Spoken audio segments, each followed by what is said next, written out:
Breaking news for you today. Television icon Mary Tyler Moore has died at the age of 80. Who can turn the world day and suddenly make it all seem worthwhile? Oh boy, the classic opening of the Mary Tyler Moore Show. She played Mary Richards, a single journalist in Minneapolis, of course, and a television station. The actress was suffering from a number of health problems in recent years. She long battled with diabetes and underwent brain surgery back in 2011. She enjoyed a long career, though, best known for, of course, the Mary Tyler Moore Show, as well as the Dick Van Dyke Show. She was also nominated for an Academy Award for the 1980 film Ordinary People, in which she played a very different character, of course, from Mary Richards. For more, let's bring in film critic Richard Crouse, who is standing by for us. Richard, good to have you on the program. Your take on this news?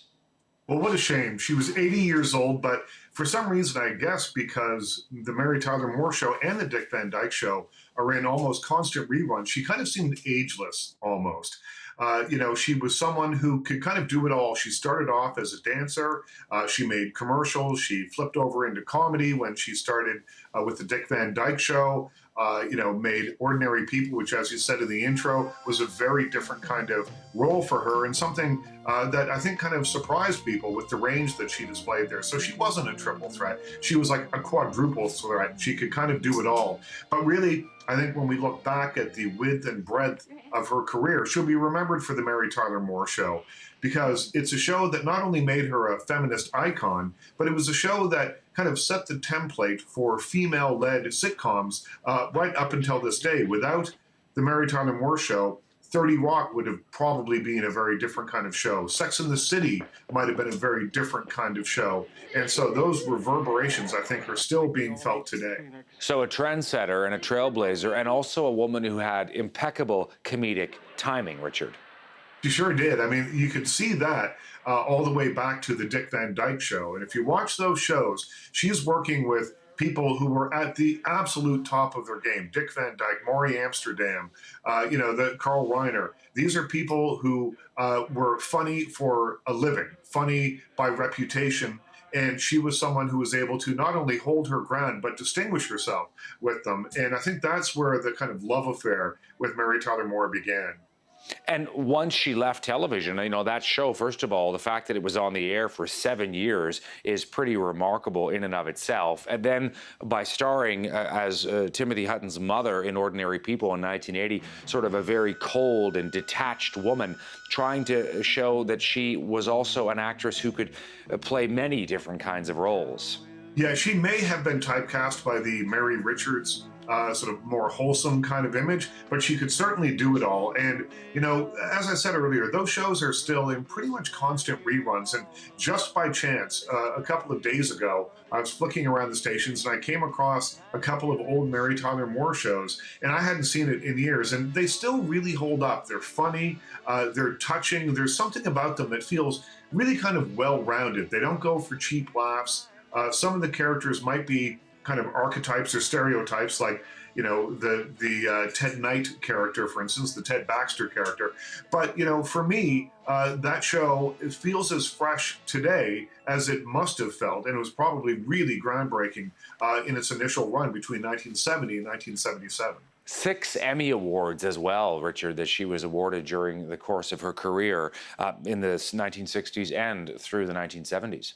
Well, I remember when Mary Tyler Moore was on, that show kind of lived at the center of popular culture. She was an enormous star, and it was water cooler talk, because they would approach subjects that other comedies, and certainly comedies up until that moment, simply hadn't. There was people died on that show. Characters died on that show. People were frequently not always happy on that show. Sitcoms were seen up until that moment to be kind of light, fluffy, disposable. You don't have to think about it too much. If there's a moral, fine. If not, as long as it provides a few laughs, that's okay. The Mary Tyler Moore Show broke away from that, and along with a number of shows that broke ground in the 70s, like All in the Family and Maude and a few other shows like that, it was a show that showed that sitcoms could be something else other than just a series of one-liners. One other thing, and you mentioned this about her role as a feminist icon, even the theme song was changed in the series. In the beginning, it was "You Might Just Make It After All," and then it was "You're Going to Make It After All." And there was sort of this wonderful trajectory that even happened in the show as she kind of came into her own in that character.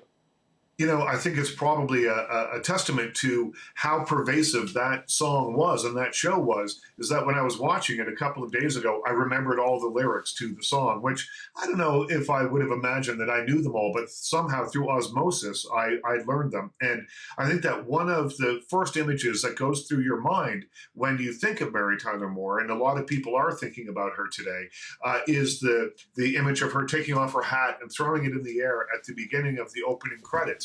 And, that image to me is something now that kind of stays with me. It's a freeing kind of image. It's someone saying, throwing it all into the wind and saying, I'm going to see where this lands. And, more often than not on the show, it landed on the side of being very funny, but also having a real point to it as well. There's actually a statue, Richard, I'm not sure if you're familiar with this, in Minneapolis of her there, of course, in that iconic role with the hat leaving. I would imagine that today that will become a bit of a shrine. I'm sure that people will be leaving flowers and burning candles and things at that statue today. We're going to have lots more on this story throughout the day. Richard, thank you for taking some time to give us your thoughts on this. We appreciate it. Thank you.